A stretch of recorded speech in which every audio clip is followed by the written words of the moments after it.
Follow the breadcrumbs, Frankie. Jack Hughes still has 5 more years on his deal with the Devils. He's confident his little brother, Luke, is going to extend in Jersey, and he really wants to play with older brother Quinn, who can go UFA after 2 more years in Vancouver. If the three really want to play together, it certainly seems like the easiest way to make that happen would be in New Jersey. So with that said, Frankie, how worried should Canuck fans be about losing Quinn? There should be some concern for sure, especially based on the fact, like, where are the Vancouver Canucks at right now?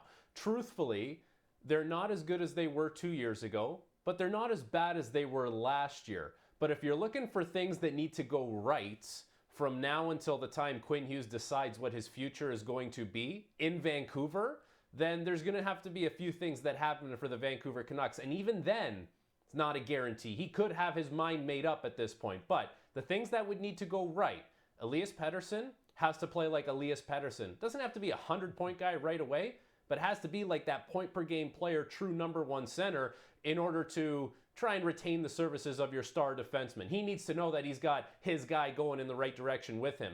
The other thing, new head coach Adam Foote has to show that this team can be sharp and detailed and ready for the playoffs. And the other thing that needs to go well is, well, if you have a franchise goalie in Vancouver, you have to know that he's going to be in the net, and that's Thatcher Demko. He has to prove that he can be the guy. You know, Kevin Lankinen's a fine goalie, but it's a drop-off between Demko and Lankinen when those two guys are playing. So, listen, I think 2 Hughes brothers being in New Jersey versus 1 Hughes brother being in Vancouver will make the connections that, oh, maybe New Jersey's the spot that's easiest for all of them to go, especially with Quinn's contract coming up. But the Vancouver Canucks can do themselves some favors if those things go well for the team this season.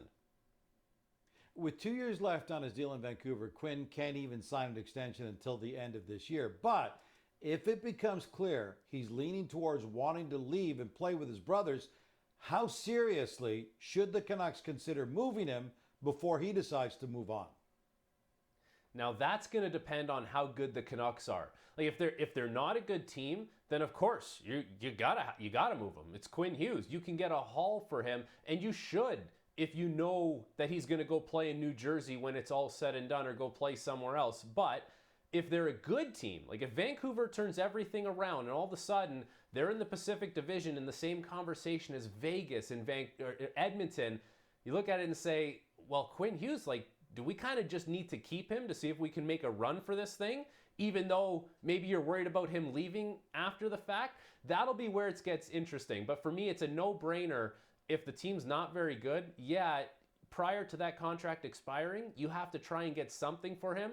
But if it's a situation like, let's say Toronto had with Mitch Marner this year, where at the end of the day, you kept him, even though you may have tried moving him and he didn't waive his no trade, you kept him as an own rental and you said, we're just going to try and win this thing. I mean, that'll depend on where the Vancouver Canucks are at when the decision comes down. Make no mistake, Hughes would be an enormous loss. He won the Norris in 2024. Cale Makar won it last year. And according to FanDuel, the two are the clear-cut early favorites to win it again this year.